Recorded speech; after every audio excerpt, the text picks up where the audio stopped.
Well, thanks for coming on Is This You podcast, James, and sharing your wisdom in on leadership and your journey so far. So, to start off with, could you give us an idea of just how you've ended up where you are now, what your journey's been from to get where you are today? Yeah, absolutely, Phil. So I guess firstly, thank you for having me.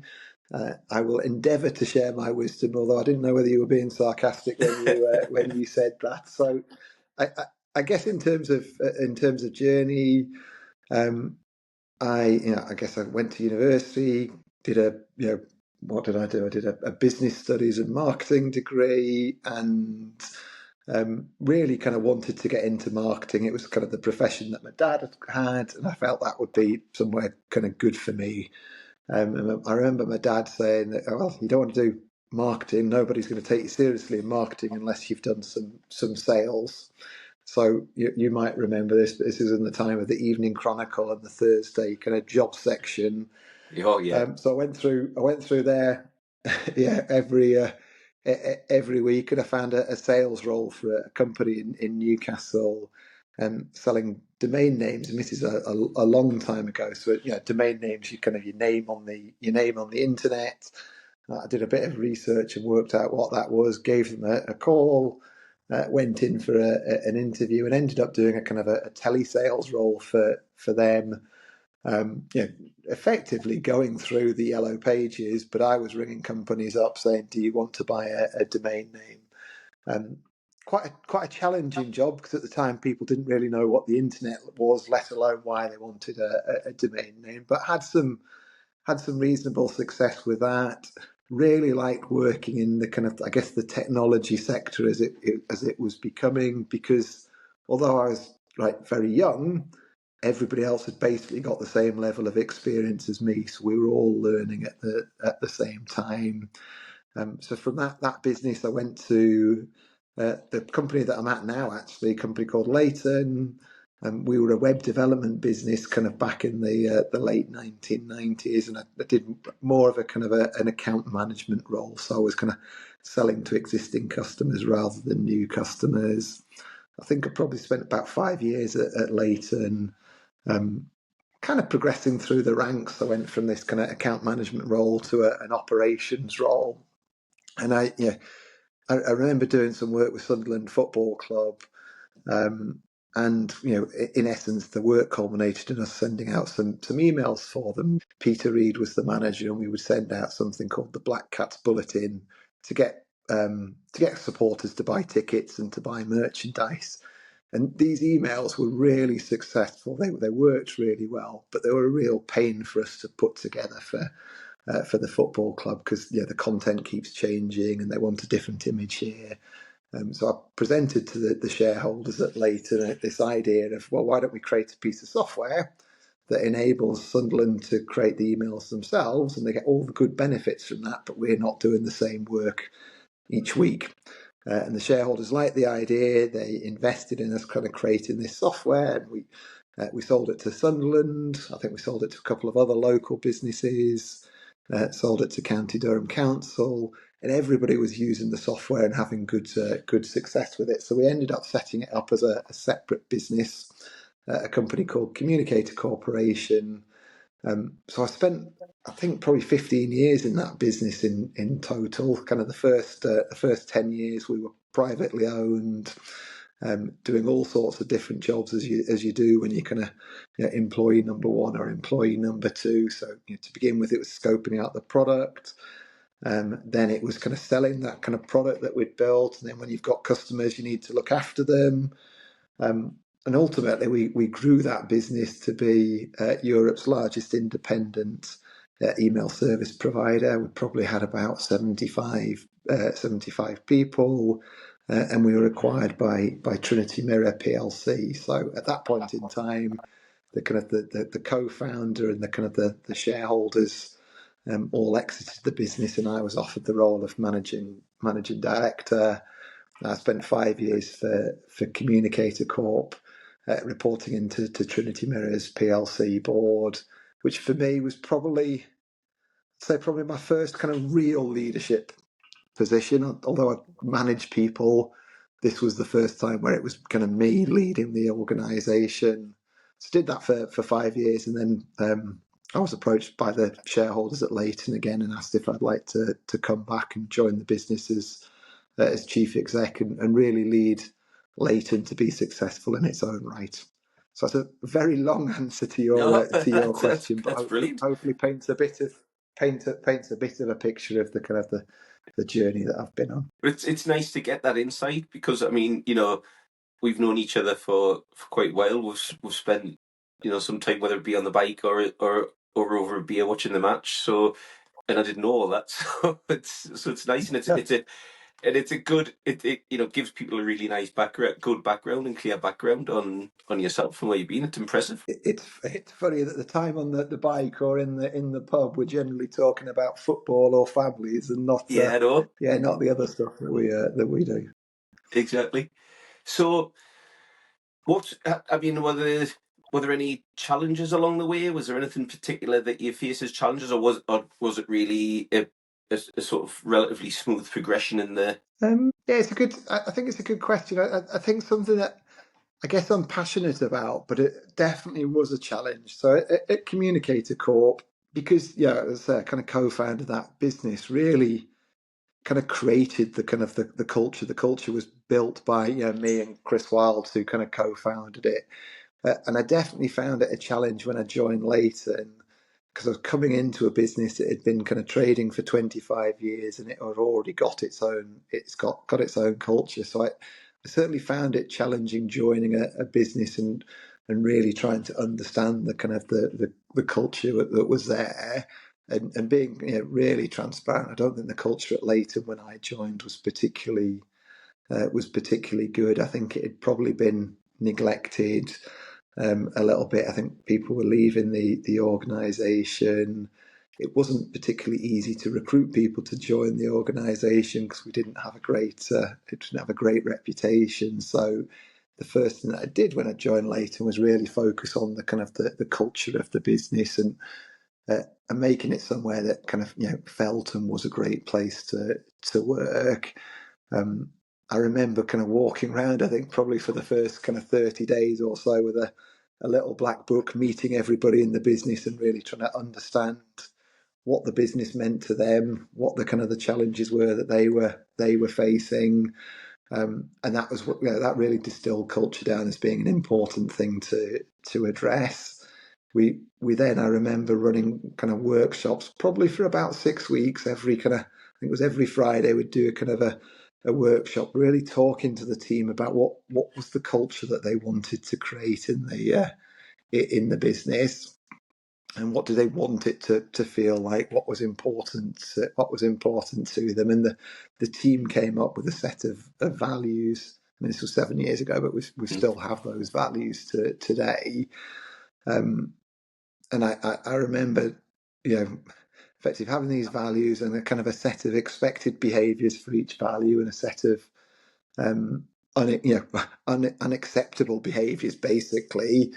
And I think myself and the kind of the leadership team at the time spent probably 3 or 4 weeks just with these things. Although the team had come up with them, were these things that we believed in, that we could follow and could lead on. And at the point that they were, and we became comfortable with them, then we kind of launched them as our kind of, I guess, as our cultural values, and have been using them ever since. So I think that kind of definitely joining an established business that had a kind of a predetermined culture, and being part of the kind of the journey to kind of change and grow that culture, I would say was one of the big Yeah, challenges that I've overcome.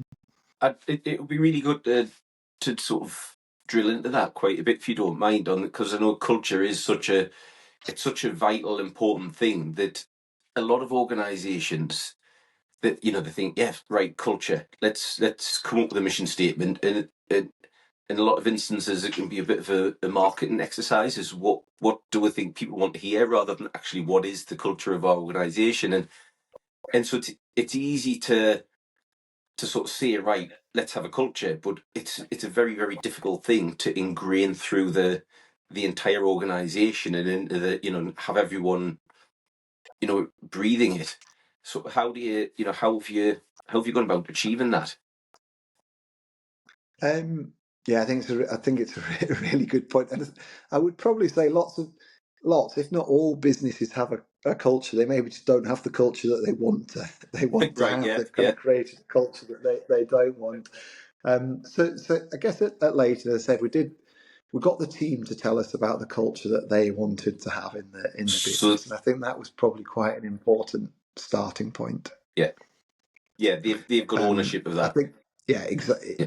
exactly, and that, they told us what good looked like versus that culture and what bad looked like. So yeah, I know it sounds maybe a bit extreme, but for each of our values, we've got a set of bullet points that says to live this value, do these things. To don't do these don't do these other things. So yeah, really basic example. One of our values is our curiosity inspires the amazing. So this is all in our business about asking lots of questions and being prepared to try new things. And on the side of what good looks like, it's says ask lots of questions. If in doubt, ask the questions. Understand why. And on the other side, what does bad look like? It's don't punish people for asking questions. Don't walk away without knowing the answer. So I think we've been really clear, within each of these values, what good looks like and what bad looks like.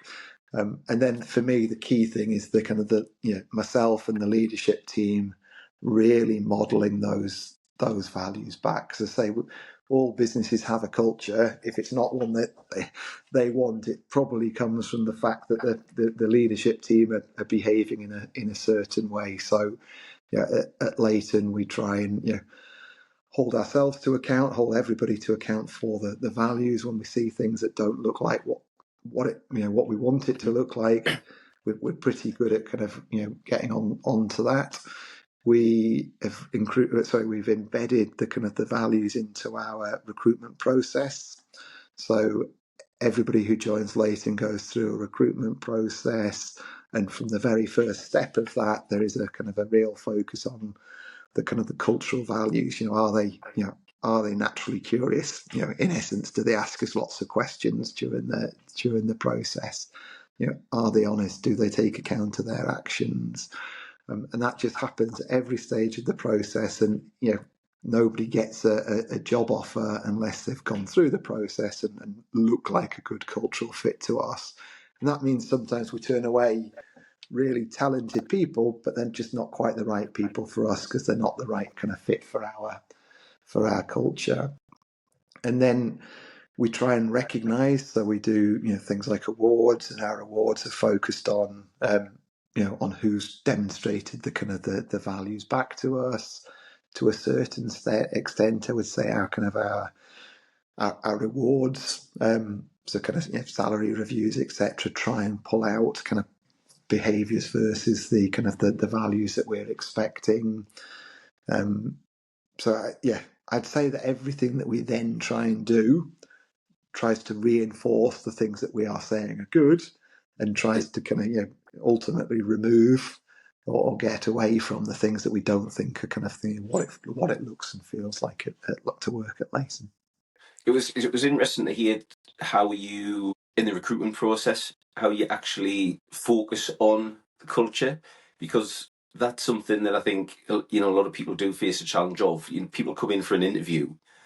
How do you get out of them and really get beneath the interview mask to Yes. really how do you get into that to really sort of think, yes, actually they are aligned with our culture, the real true them, as opposed to the front that they're putting on for the interview. Yeah. I mean, in terms of how we do it, and this is still work in progress for us. I think Yeah. we're always learning, but there's probably a couple of things that I would say are kind of the things that are important for us. We start by turning the kind of the balance of the interview on its head a little bit. So I guess if you think about, often interviews start with the kind of the company asking lots of questions of the kind of the colleague, and then there's 5-10 minutes for the colleague at the end for the colleague to ask their questions of the company. in our business, it works almost the other way around. So actually, the interview starts with the kind of the colleague asking us questions, because that helps us understand whether, as I said before, whether they are naturally curious. I think Yeah, it yeah, sets a completely different tone for the interview. It makes it much more a kind of a two-way conversation than a, you'll be lucky to have a job with us, and if you get one, we'll give you a yeah, couple of questions at the end. So that's definitely one of the things that we do.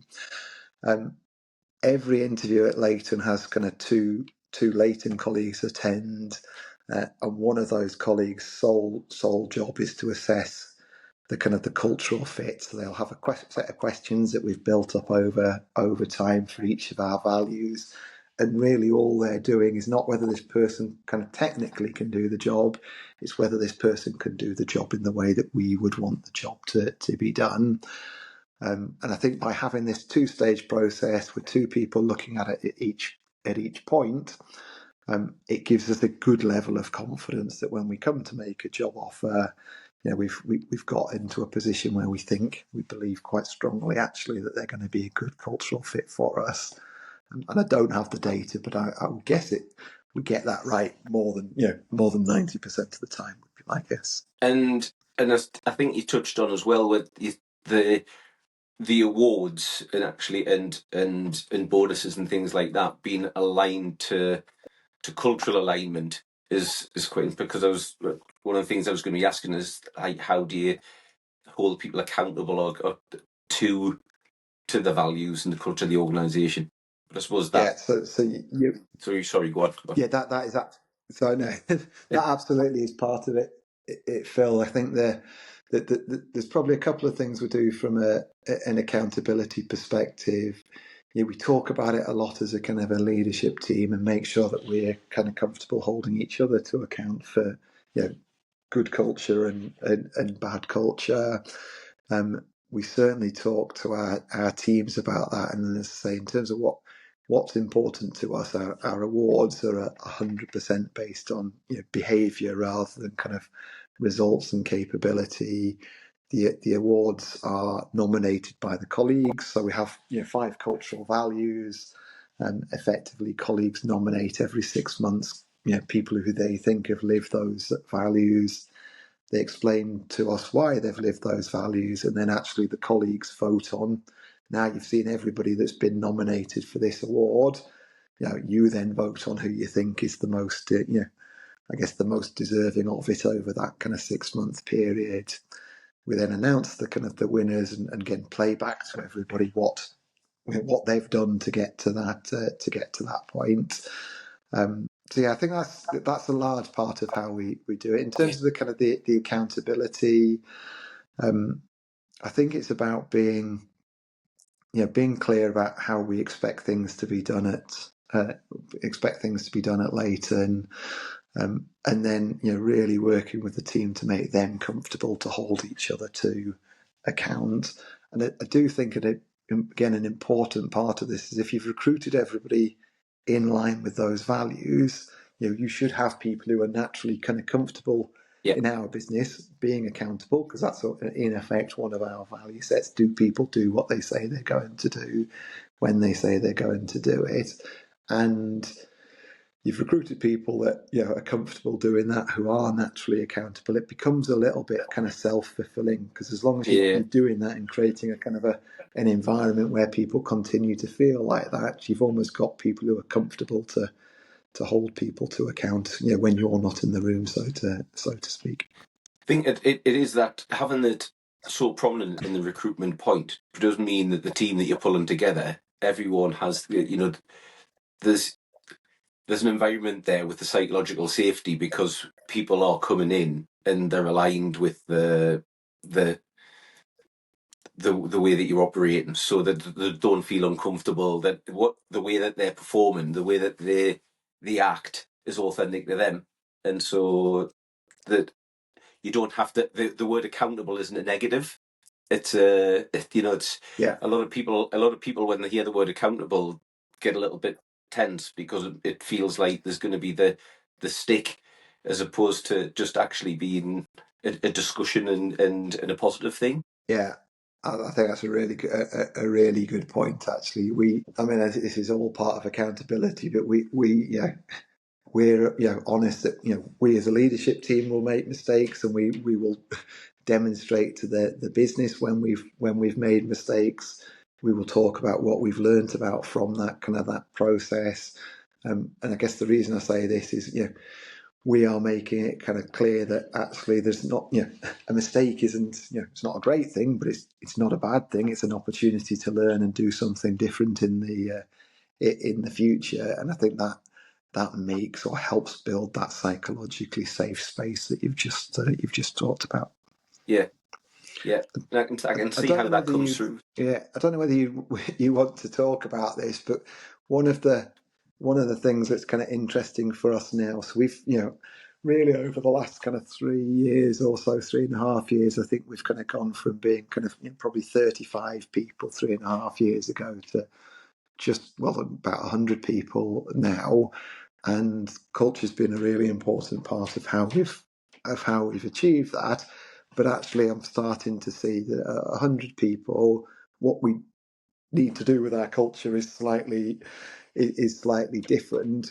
Not that the culture needs to change, but almost the things that we need to do to reinforce the culture are slightly different. So I guess maybe a couple of examples on that. We're I would say a very kind of trusting, flexible kind of place to work. One of the tools that we use to help us is we have a kind of a company get together every kind of 6 months or so, and what we're trying to do there is tell people about the work that we have done and where we're going to go, and really kind of connect them with their colleagues. And it's an optional to attend event. But as a leader, I look at that and I think, well, it's optional to attend, but I'm kind of expecting everybody to attend. Why wouldn't you attend? Yeah, But the flip side of that, as a colleague, it's optional to attend, and I don't want to attend or I don't need to attend, so I won't attend. I've been given the choice to not attend, so I don't get the ultimate kind of output that I was expecting. So to kind of support our culture, we're just in the process of launching a kind of a colleague charter. That's what we're calling it, which is almost like a set of expectations. It's trying to talk about the spirit of working at Leighton. And as an example, our expectation then becomes that colleagues will attend these days. That's kind of, I guess, that's documented for them. So I think those kind of tools will help us kind of continue to grow and evolve the culture as we grow and evolve the business, because you need to always be working at it, really.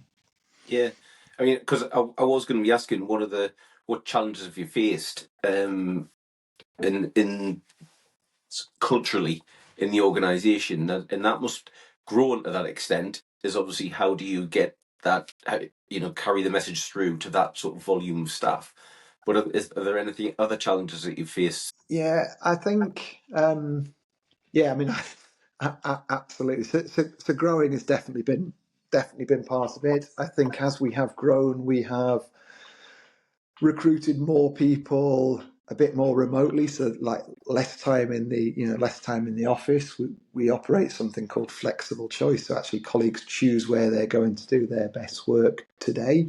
Am I going to do it in our office in Newcastle? Am I going to do it at home as I am today, or will I do my best work on site with a customer? So maintaining that kind of that culture as we've grown, but also maintaining that culture when we can go weeks, months without actually seeing a colleague is challenging.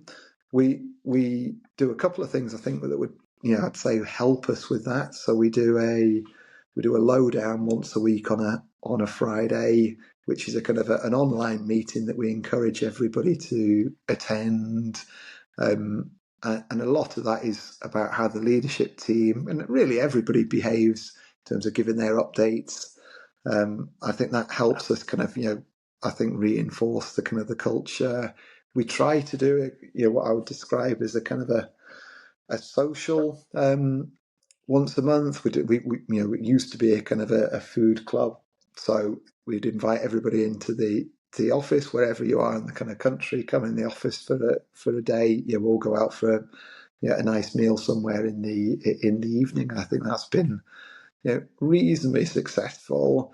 What I have noticed is that we've definitely tried to diversify um, our team. We want people with different backgrounds at different ages of experience, and some of the things that we've tried to do from a cultural perspective, um, you know, don't appeal to everybody. So I guess the food club is a good example of that. We've had 12 months, and that definitely, whilst it has had some success, probably hasn't had the success that I would have maybe liked it to have.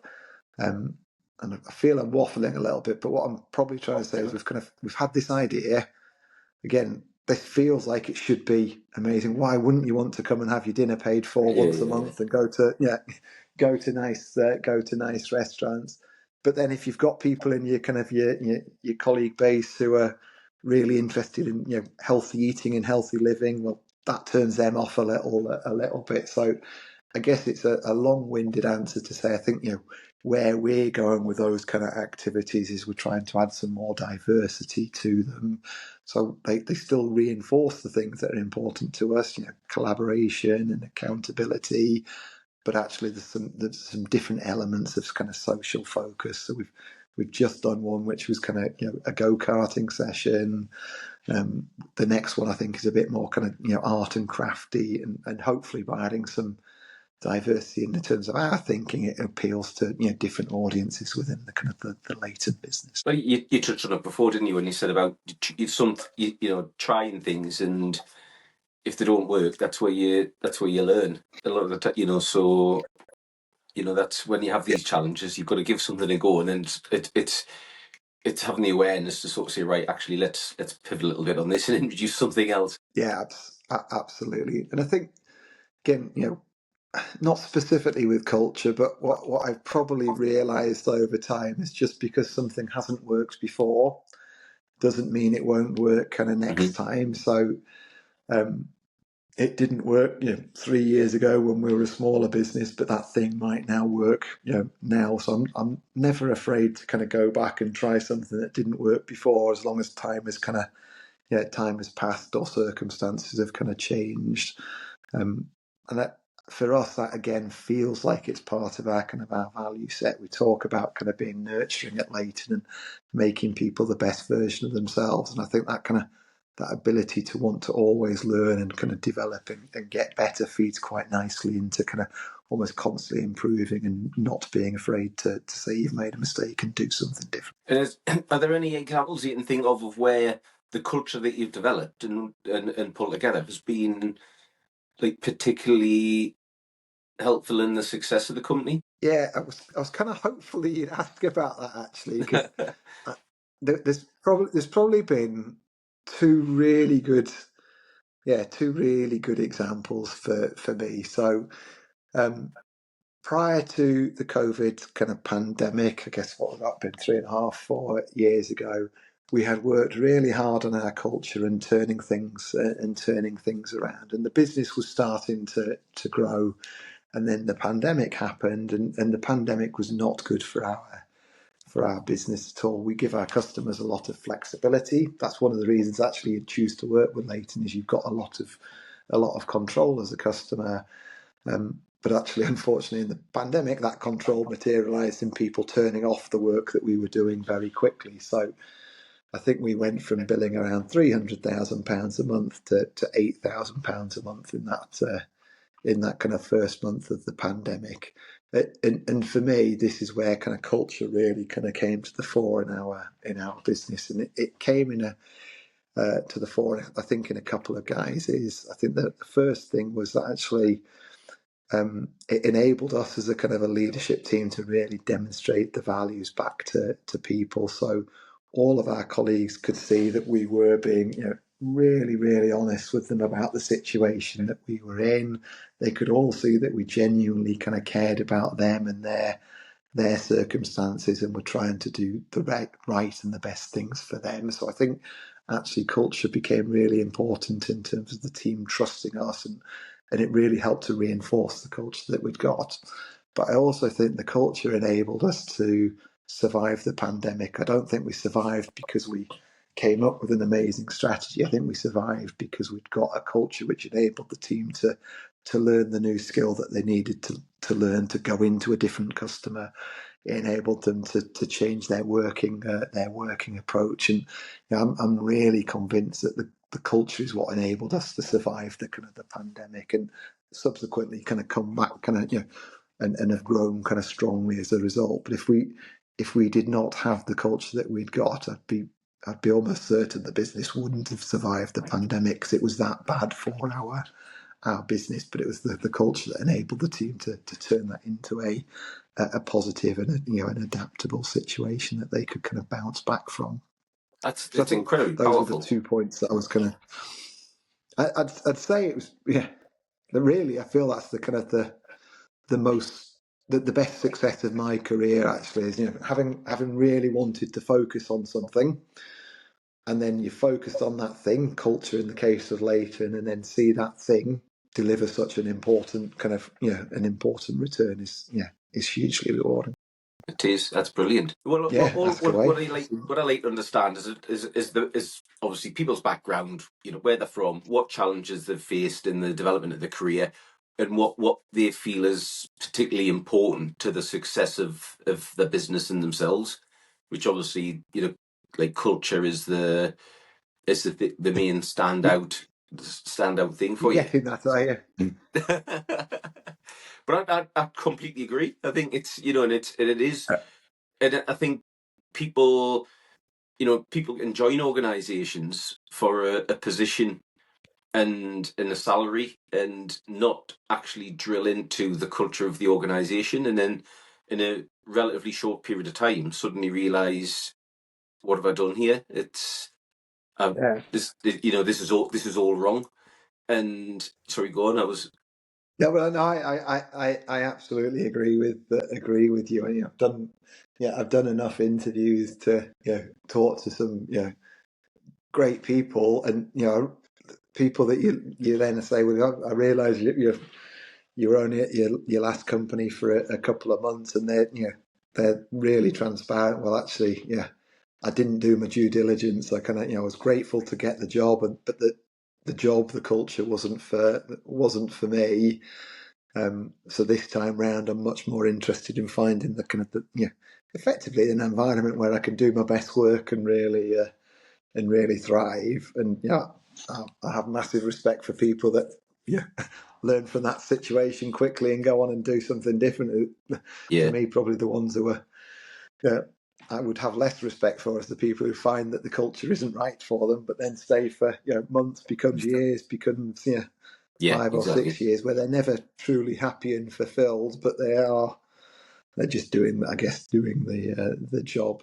But one thing that maybe is worth mentioning is, and it's probably only dawned on me in relatively recent time, that it's much easier for me to lead the business and focus on culture when I have a safe environment created for me by the shareholders, the board of directors, because I know that they trust me, and I guess I've hopefully I've earned that trust, and I've worked with them for a period of time. But that enables they effectively create a culture that enables me then to distill the kind of the culture down in the business. And I suspect that that's important in all businesses, but perhaps isn't kind of touched upon or talked about maybe as much as it could be. Is that are the shareholders or board of directors creating an environment that enables the kind of the CEO to create a safe yeah to create a safe and a good culture in the business? Because typically when you think of shareholders and you think of boards of directors, you think of just financial performance and and pressure. And whilst those things are absolutely important to the Leighton team, the kind of the way that the Leighton shareholders and the ultimately want the business to perform, they want it to perform in a way that they're proud of. and part of that is financial performance, but part of that is how we do things. So I think they've created an environment that enables me to create an environment for the rest of the team. That's interesting. That's good, because it is one of the things that we see, and a lot of what we end up doing is supporting people in organisations at the top, because it's a lonely place. It's, everyone looks to you, and you're often the person that's the the guiding light, the sort of the support, and but the buck stops with you, and everyone looks to you, and who do you go to? And so you do need to operate in that environment where you feel that psychological safety and ability to show a bit of vulnerability, and have a, how do you get a support system? Yeah, absolutely. Going back to my opening line, pearls of wisdom, for strategies that you could say people could have in place to overcome challenges as leaders. Yeah, pearls of wisdom. That probably sounds grander than what I would give. There's probably a few things that I think, I do think are, certainly I would lean on. I think it's important to kind of balance what you're doing, kind of, I think, professionally with personally. And whilst I wouldn't say I've always got that right, I do, this, we like to get out on the bike and cycle and spend time socially and get some headspace. And I think that definitely helps to put the kind of the challenges that you're going through at work into perspective, when you can give yourself some time to think. So I think that's probably a bit of a advice that I would provide people. Not that it's not been said before, but it certainly works for me. I can't remember the exact phrase, but I do remember throughout my kind of career, people have, often talked about trying to do the kind of do the difficult things first. And I think you probably know this, I'm sure there's quite a famous rugby player who talks quite a lot about, if you do the difficult stuff, all the other stuff becomes kind of easy. I'll try and remember who it is after the call and let you know. And when I've listened to him and thought about that, I do think that's really true. Difficult decisions today make easy decisions in the future. And I know we were talking about getting out and running and getting into the habit, or getting out on the bike and getting into the habit, and that's a difficult decision, now to do that. But once you've done that a couple of times, it's then an easy decision. I think you get that in business a lot. Actually, it might be a difficult decision today to focus on this thing, but once you've focused on it, it often makes all the other things a little bit easier. So I definitely encourage people to focus on the difficult decision, or the difficult conversation with a colleague, or the difficult choices to make, and get them done as soon as kind of practically possible, because it frees up your headspace, but invariably will make things a bit further down the line easier to do. So I think in your notes you wanted to have an element of sport. That's my element of sport. I've mentioned a rugby player whose name I do not know for you. Do you know who I'm talking about? There's a good one that's a triathlete. I know as a friend, Tim Don, and he used to say, he'd always say, train hard, race easy, and that was sort of, it's along the similar ways that, put the hard work in, and the races become easy. Absolutely. Okay. Well, I will find out. I will remind myself who it was and let you know. Right, we'll find that one out. Good. We'll find that one. See. Listen to him. So, thanks very much for coming on, James. Really, really appreciate it. There's been some really interesting aspects in there, and I think the people listening will find it really, really interesting. So, thanks very much. Well, my pleasure. Thank you for inviting me in. For somebody who said he didn't like to talk, I managed to talk a bit, so hopefully that was useful for somebody listening. Oh no, it was excellent. Thank you.